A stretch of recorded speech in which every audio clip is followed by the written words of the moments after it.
आधा हिस्सा जिसके बगैर सच पूरा नहीं होता वो है अर्ध सत्य।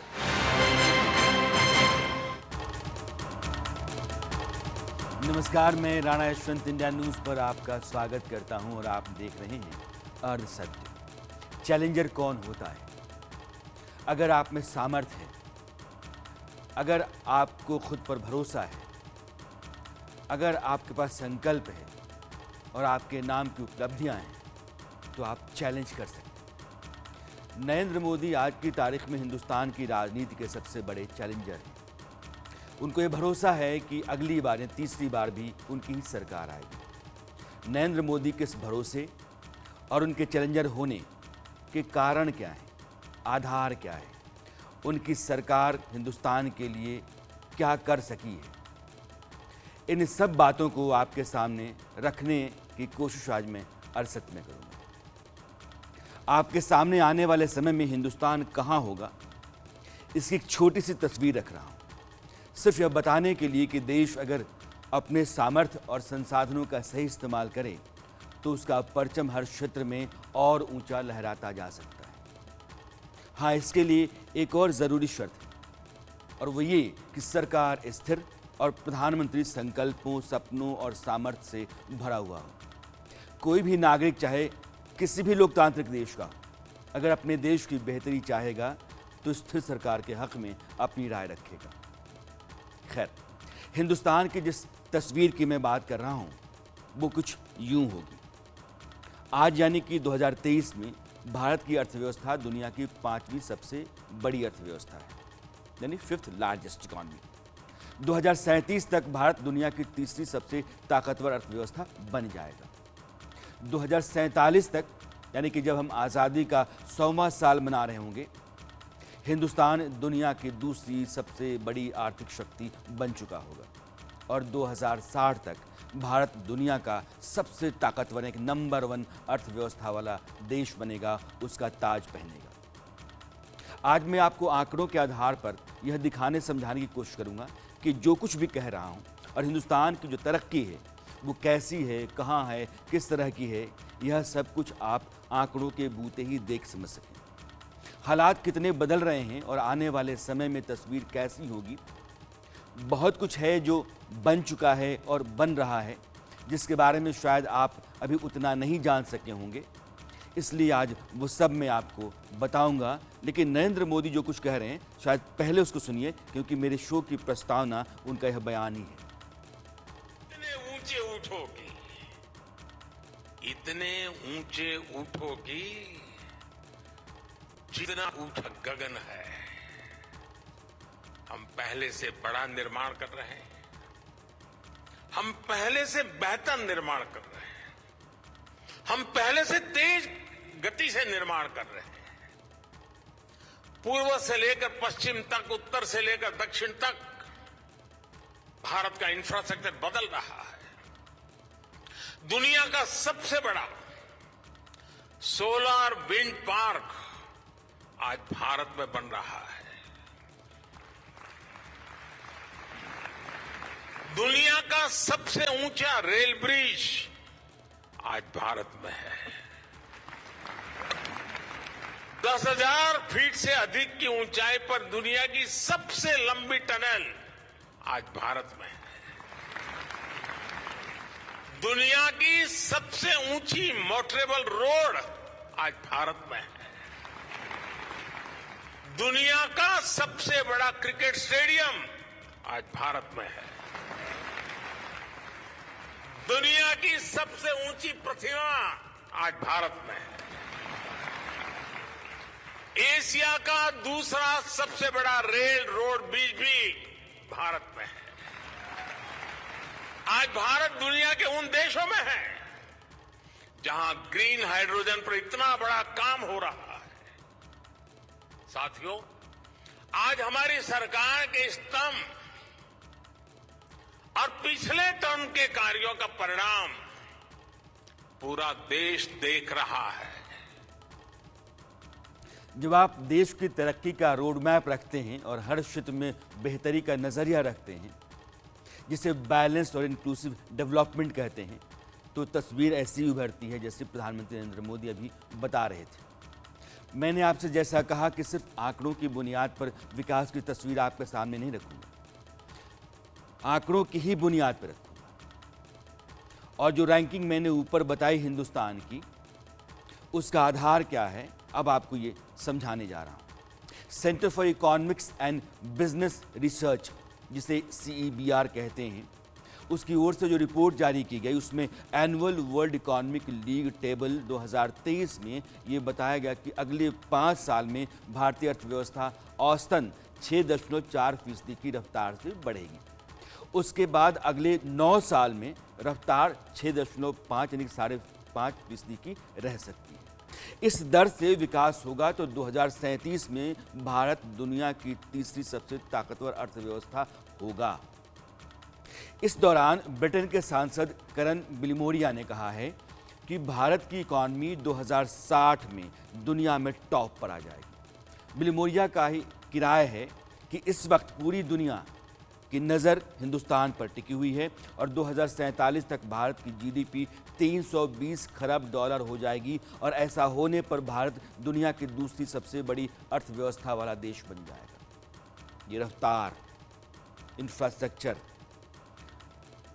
ऑल साइड डेवलपमेंट, विकास की बेहतरी के इसी आंकड़े को आधार बनाकर बिलिमोरिया ने माना कि 2060 तक भारत अर्थव्यवस्था के मामले में पहले पायदान पर होगा। बिलिमोरिया मानते हैं कि मोदी आज की तारीख में दुनिया के सबसे ताकतवर नेताओं में हैं और उनकी लीडरशिप में हिंदुस्तान सबसे तेजी से आगे बढ़ती हुई आर्थिक ताकत है। Sold tea at his father's tea stall at a railway station, Gujarat. Today, Narendra Modi is one of the most powerful people on this planet as Prime Minister of India. Today, India has the presidency of the G20. India has a vision in the next 20 years, the second economy in the world with a GDP of $32 billion. The Indian Express has left the station. It is now the fastest train in the world, the fastest growing major economy in the world. The UK must be the closest and trusted friend or partner of India. UK यानी कि great Britain must be trusted partner of India. ये England की संसद में एक सांसद कह रहा है जिसकी अपनी अर्थव्यवस्था की समझ बेहतरीन मानी जाती है। एक बड़ा सवाल हमेशा से रहा है कि देश के बैंक मोटे आसामियों और कंपनियों को लोन देकर उसे डुबंत खाता में डाल देते हैं। इसे NPA कहते हैं, नॉन परफॉर्मिंग एसेट्स। इसके चलते उन पैसों का देश के विकास में इस्तेमाल नहीं हो पाता है जो डूब जाता है। इससे निपटने के लिए मोदी सरकार सक्रिय रही है और उसकी नज़र हमेशा उस पर रही है। उसका नतीजा अब जाकर के दिखने लगा है। सरकार और RBI ने मिलकर जो उपाय किए हैं उसके चलते पिछले 9 साल में 10 लाख करोड़ रुपए से अधिक की रकम वसूली गई है। रिजर्व बैंक का आंकड़ा कहता है कि देश के जो शेड्यूल्ड कमर्शियल बैंक्स हैं उन्होंने पिछले 9 वित्त वर्षों में, फाइनेंशियल ईयर्स में 10,16,617 करोड़ रुपए की वसूली की है। RBI के आंकड़े से यह भी सामने आता है कि बैंकों और फाइनेंशियल इंस्टीट्यूशंस के 20 करोड़ या उससे अधिक फंसे कर्जों की संख्या पिछले 5 वर्षों में घटी है। फाइनेंशियल ईयर 2018-19 के अंत में बकाया NPA 7,09,907 करोड़ रुपए था, जो इस साल मार्च में यानी 2023 में घटकर 2,66,491 करोड़ रुपए रह गया। तब आप कहें कि कहीं ऐसा तो नहीं है कि बैंकों ने सारे लोन राइट ऑफ कर दिए और फिर वो रकम छोटी हो गई? नहीं है। पिछले साल दिसंबर में संसद के अंदर वित्त मंत्री निर्मला सीतारमण ने एक सवाल के जवाब में कहा था कि ऐसे लेनदार जिनका लोन राइट ऑफ किया गया है उनसे पिछले 5 सालों में 1 लाख करोड़ से ज्यादा की रिकवरी हुई है। लगे हाथ उन्होंने यह भी कहा था कि डुबंत खाता, जिसे बट्टा खाता भी कहते हैं, उसमें डाले गए कर्ज और NPA खातों में रिकवरी एक लगातार चलने वाला प्रोसेस है। इस साल भी यह रिकवरी अच्छी खासी हुई है। सिर्फ नियत और नीति को दुरुस्त रखने का मामला है। मसलन प्रधानमंत्री नरेंद्र मोदी की सरकार ने गरीबों तक जाने वाले पैसे को डायरेक्ट बेनिफिट ट्रांसफर का हिस्सा बना करके, यानी कि आपके मोबाइल में सीधे आपके अकाउंट में चला गया, इस तरीके से उन्होंने बिचौलियों, एजेंटों और दलालों के जरिए जो रकम डकारी जाती थी लाखों करोड़ की, उसको जीरो कर दिया। भ्रष्टाचार की भेंट देश का पैसा नहीं चढ़ रहा। प्रधानमंत्री ने कई बार इस बात का जिक्र किया है कि मोबाइल से पैसा गरीब के अकाउंट में चला जाता है, सारा मामला ही साफ हो गया है और इस तरीके से पिछले 9 वर्षों में 2 लाख करोड़ से अधिक की रकम बचाई गई है। डायरेक्ट बेनिफिट ट्रांसफर स्कीम, अभी मैं जो कह रहा था, डीबीटी के माध्यम से, डायरेक्ट बेनिफिट स्कीम के माध्यम से 10 करोड़ से अधिक किसान परिवारों के बैंक खाते में सीधे 21,000 करोड़ रुपए ट्रांसफर हो गए। ये हमारे छोटे किसानों की सेवा के लिए है, उनके सम्मान की निधि है। बीते 8 साल में ऐसे ही डीबीटी के जरिए हमने 22 लाख करोड़ रुपए से ज्यादा सीधे देशवासियों के अकाउंट में ट्रांसफर किए हैं। और ऐसा नहीं हुआ कि 100 पैसा भेजा तो पहले 85 पैसा लापता हो जाता था। जितने पैसे भेजे वो पूरे के पूरे सही पते पर, सही लाभार्थी के बैंक खातों में भेजे गए हैं। प्रधानमंत्री क्या कह रहे हैं सुना आपने? 22 लाख करोड़ रुपए लोगों के खातों में डायरेक्ट बेनिफिट ट्रांसफर के तहत भेजे गए। अगर पहले का माहौल होता तो इसमें से 16-17 लाख करोड़ रुपए लोग खा गए होते, पहुंचता वही 6 करोड़। देश बड़ा होता है तो उसको दिखना भी उसी लिहाज से चाहिए। मोदी को यह बात भी बहुत तरीके से समझ में आती है। दुनिया के सामने हिंदुस्तान एक ताकतवर और सामर्थ्यवान देश की तरह नजर आए, इसकी प्लानिंग चुस्त दुरुस्त तरीके से की जाए और उस पर अमल भी किया जाए, इस बात की गारंटी रखते हैं, वो ये तय करके रखते हैं। मैं आपको उदाहरण बता रहा हूं।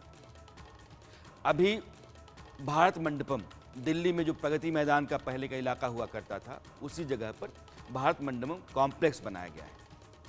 2700 करोड़ रुपए की लागत से तैयार यह कॉम्प्लेक्स 123 एकड़ में फैला है। इसकी गिनती चीन के शंघाई और जर्मनी के फ्रैंकफर्ट की तरह दुनिया के टॉप 10 कन्वेंशन सेंटर्स में हो रही है। यह 54,000 स्क्वायर फीट का एयर कंडीशन कन्वेंशन सेंटर है, 3 ओपन एम्फी थिएटर हैं और 7 नए एग्जीबिशन हॉल हैं। एग्जीबिशन जो प्रदर्शनी के लिए होती है, उनके हॉल हैं।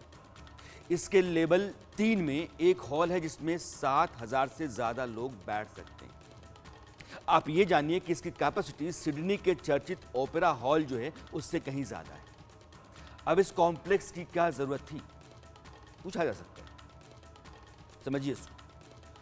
प्रगति मैदान में जो हॉल बने थे उनका मल्टीपर्पस यूज नहीं हो सकता था, वे सिर्फ प्रदर्शनियों के लिए ही थे और जगह का भी सही से इस्तेमाल नहीं हुआ था, बहुत पहले का था।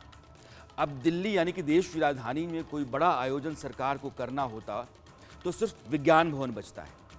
1956 में बना विज्ञान भवन आज की ज़रूरतों और भारत की दुनिया में जो इमेज है उसके मुताबिक उस सजधज के साथ नहीं है। भारत G20 का अध्यक्ष है और इस साल G20 के जो शासनाध्यक्ष हैं, शिखर बैठक, वो भारत में होने जा रही है। अब वो बैठक दिल्ली में होगी। ऐसे में जब भारत मंडपम में दुनिया के 20 ताकतवर देशों के नेता आएंगे तो उनका स्वागत यह बुलंद इमारत करेगी। ये दिव्य और भव्य भारत मंडपम, उसे देख करके हर भारतीय खुशी से भर रहा है, आनंदित है और गर्व महसूस कर रहा है। भारत मंडपम आह्वान है भारत के सामर्थ्य का, भारत की नई ऊर्जा का। भारत मंडपम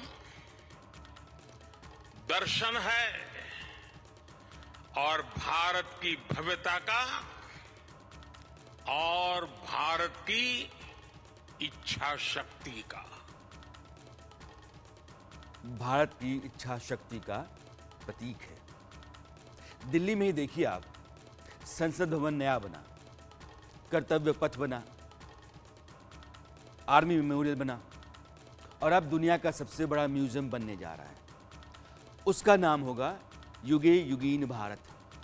यह नाम संस्कृत से लिया गया है, जिसका अर्थ है सनातन भारत। मोदी सरकार ने भारत की सांस्कृतिक विरासत और गुलामी के प्रतीकों से हिंदुस्तान को बाहर निकालने की जो कोशिश शुरू की है या अभियान शुरू किया है, उसके तहत ही आप ये सब ढांचे दिखते हैं, यह निर्माण दिखता है आपका। कहा जा रहा है कि जो म्यूजियम बनने वाला है वो 1,17,000 वर्ग मीटर के दायरे में खड़ा होगा और उसमें बेसमेंट, ग्राउंड फ्लोर और 2 एडिशनल फ्लोर पर लगभग 950 कमरे होंगे। यह म्यूजियम राष्ट्रपति भवन के बगल में नॉर्थ ब्लॉक और साउथ ब्लॉक जो हैं वहाँ होगा। यहाँ भारत की विशाल सांस्कृतिक विरासत को दिखाया जाएगा। जिस तरह आर्थिक तरक्की जरूरी है, उसी तरीके से सांस्कृतिक चेतना का विकास भी जरूरी है। हिंदुस्तान के हर नागरिक को लगना चाहिए कि उसका इतिहास क्या है, उसकी संस्कृति क्या है, उसकी गौरवशाली परंपरा क्या है और कितने बुलंद सांस्कृतिक और ऐतिहासिक विरासत का देश है हिंदुस्तान, यह हर व्यक्ति जाने, इसलिए यह बन रहा है। और यह बात नरेंद्र मोदी को बखूबी पता है। वे खुद भी कहते हैं कि कोई भी देश तब तक आगे नहीं बढ़ सकता है जब तक वो अपने इतिहास, अपनी विरासत और अपनी संस्कृति के प्रति जागरूक नहीं होगा। सुनिए आप। साथियों, गुलामी के सैकड़ों वर्षों के लंबे कालखंड ने भारत का एक नुकसान ये भी किया कि हमारी लिखित अलिखित बहुत सारी धरोहर नष्ट कर दी गई। कितनी ही पांडुलिपियां, कितने ही पुस्तकालय गुलामी के कालखंड में जला दिए गए, तबाह कर दिए गए। ये सिर्फ भारत का नुकसान नहीं हुआ है, ये पूरी दुनिया का, पूरी मानव जात का नुकसान हुआ है। दुर्भाग्य से आजादी के बाद अपनी धरोहरों को संरक्षित करने के जो प्रयास होने चाहिए थे, वो उतने हो नहीं पाए। लोगों में धरोहरों के प्रति जागरूकता की कमी ने इस क्षति को और ज्यादा बढ़ा दिया और इसलिए अमृत महोत्सव में हम भारत की धरोहरों को संरक्षित करने के साथ ही नया कल्चरल इंफ्रास्ट्रक्चर भी बना रहे हैं। देश की संस्कृति के लिहाज से भी उसको संरक्षित करने के लिए भी बुनियादी ढांचा देश में तैयार हो। सरकार जब इस स्तर पर सोचती है तो देश में उस तरह की चेतना विकसित होती है। अब ट्रेनों की बात मैं करता हूँ। प्लेटफॉर्म से लेकर टिकटिंग और सफ़र की चीज़ें लगातार बेहतर होती चली गईं और वंदे भारत ने पूरी तस्वीर को बदल करके रख दिया। यह वंदे भारत जो प्रधानमंत्री की स्पेशल स्कीम है। आज की तारीख में मेरा अनुमान है कि 20 वंदे भारत एक्सप्रेस देश में चल रही हैं। अगस्त 2024 तक देश में 75 वंदे भारत ट्रेनें चलाने का सरकार का लक्ष्य है। अब सवाल है कि वंदे भारत ने क्या बदला है, तो मैं चाहता हूं कि आप इसको जान लें। नंबर 1, इस ट्रेन में इंटेलिजेंट ब्रेकिंग सिस्टम दिया गया है, जिसके चलते ये ट्रेन तेजी से रफ्तार पकड़ती है और तुरंत रोकी भी जा सकती है। नंबर 2, वंदे भारत एक्सप्रेस से मुसाफिरों का समय पहले के मुकाबले 25 से 45% बच रहा है।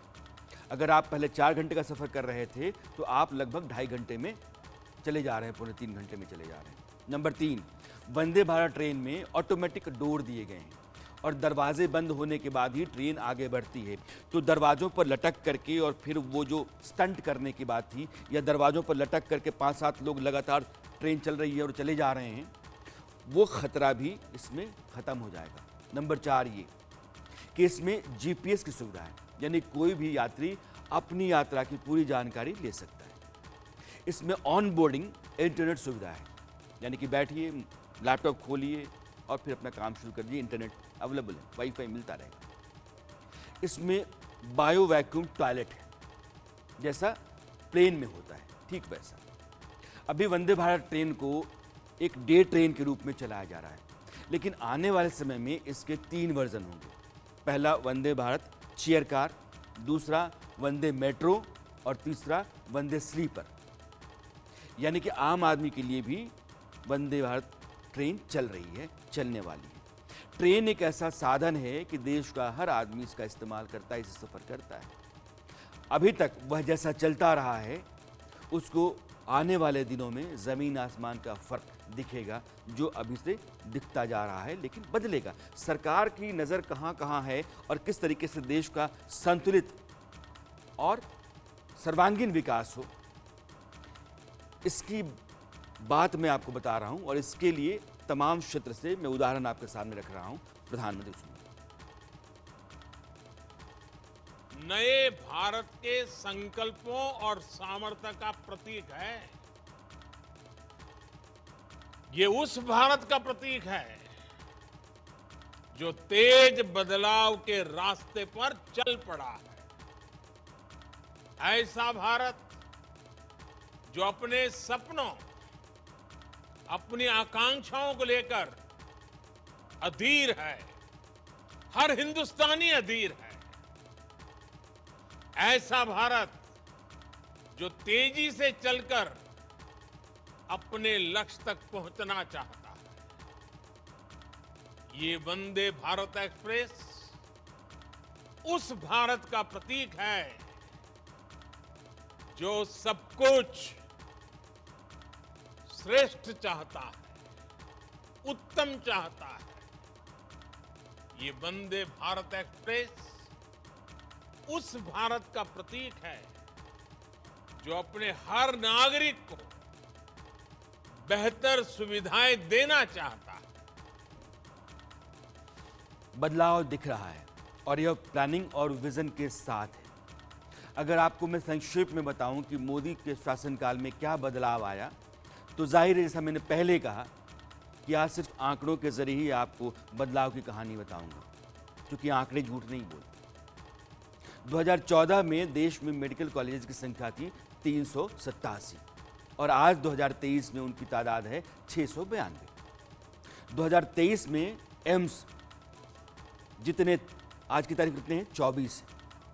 2014 में सिर्फ 6 थे, 6 से 24।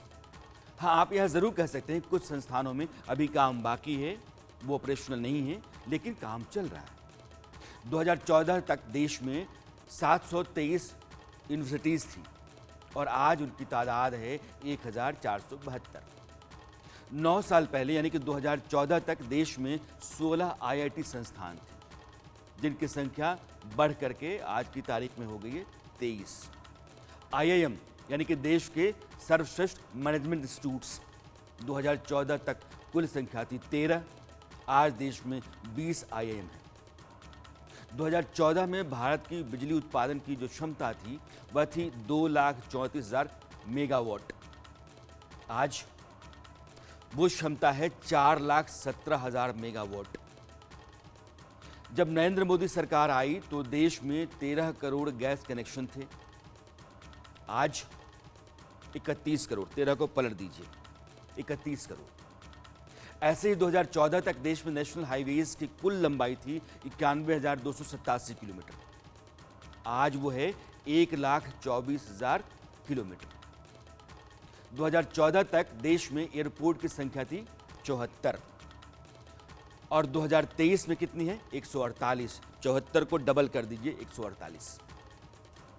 मोदी के पीएम बनने से पहले देश में रेल मार्गों की जो लंबाई थी 21,616 किलोमीटर, वो लंबाई का जिक्र मैं कर रहा हूं जो इलेक्ट्रिक लाइन से जुड़ा हुआ था, जो बिजली से चलने वाला। वो कितना है अब? 58,818 किलोमीटर, यानी कि 3.25 गुना बढ़ा है। ये जो कामयाबी आप देख रहे हैं आंकड़ों की, वो 9 साल की। नरेंद्र मोदी पहले ऐसे प्रधानमंत्री हैं जिन्होंने सफाई को भी राष्ट्रीय अभियान बनाया। साफ सुथरा रहने और आसपास को साफ सुथरा रखने का एक माहौल तैयार करने की कोशिश। भारत के बहुत सारे लोग दुबई जाते रहते हैं, पूछिएगा उनसे कितना चमकता है यूएई, चाहे दुबई हो, अबू धाबी हो, शारजाह हो, ऐसे बहुत देश हैं। लेकिन मैं पड़ोस का जिक्र इसलिए कर रहा हूं ताकि खुद ये समझना आसान हो जाए कि अगर वहां है तो यहां क्यों नहीं हो सकती। वहां सड़क पर अगर आपने थूक दिया, फाइन है। कैमरे इतने हैं कि आप बच ही नहीं सकते। कार का इंडिकेटर दिए बगैर आपने गाड़ी मोड़ ली तो मोटा फाइन है, और रेड लाइट जंप कर गया तो फाइन तो है ही मोटा, गाड़ी भी आपकी सीज हो जाएगी। सारा शहर साहुल सूते में ठीक दिखता है, मगर लोकतंत्र में कानून का डंडा आप ऐसा नहीं चला सकते। हाँ, माहौल बना सकते हैं, और नरेंद्र मोदी ने यह माहौल तैयार करने की भरपूर कोशिश की है। मसलन 9 साल में स्वच्छ भारत अभियान के तहत गांवों और शहरों में 12 करोड़ शौचालय बनाए गए। जनधन योजना के तहत देश भर में 48 करोड़ 93 लाख लोगों ने अपने बैंक खाते खुलवाए। ये खाता जीरो बैलेंस के साथ शुरू होता है।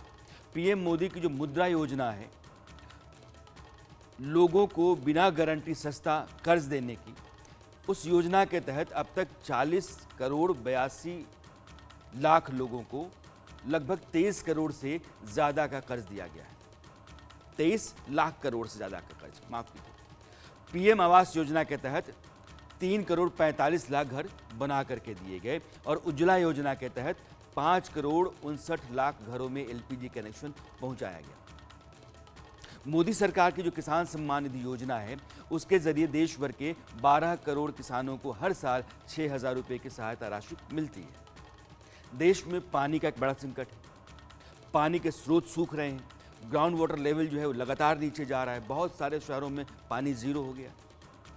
ऐसे में लोगों तक पीने का साफ पानी पहुंचाने का केंद्र सरकार का जो प्लान है, जिसको हर घर जल योजना कहते हैं, अब तक 11 करोड़ 66 लाख परिवारों को पीने का साफ पानी मुहैया कराया जा चुका है उसके जरिए।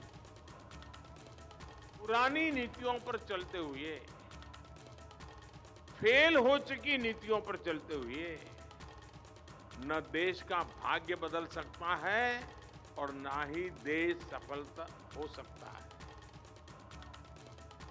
पहले की सरकारें किस अप्रोच के साथ काम कर रही थी, आज हम किस सोच के साथ काम कर रहे हैं, ये समझना बहुत जरूरी है।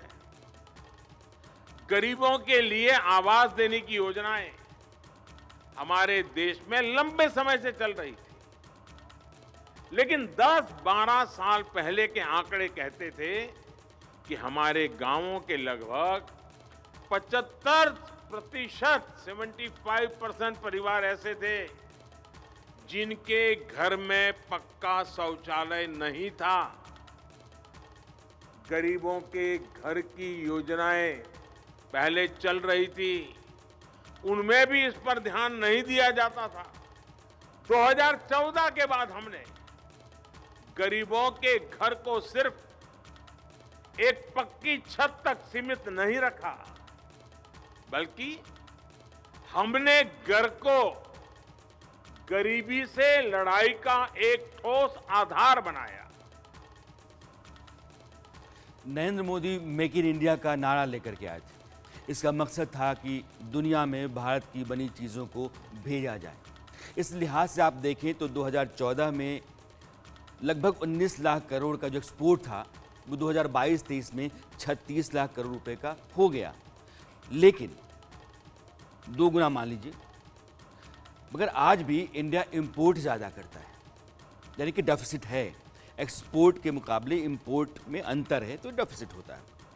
लेकिन सबसे बड़ी बात यह है कि हर क्षेत्र में आप 2 साल के कोविड की मार के बावजूद तरक्की देखेंगे। इसका कारण मैं फिर कहूँगा स्थायी सरकार और संकल्प से भरा हुआ नेतृत्व। नरेंद्र मोदी सरकार की जो बड़ी ताकत है वो ये है कि 9 साल के बाद भी कोई ऐसा मजबूत कारण उसने नहीं छोड़ा है या नहीं दिया है जिससे सरकार को लेकर के लोगों के बीच में नाराजगी पनपे, आक्रोश बढ़े।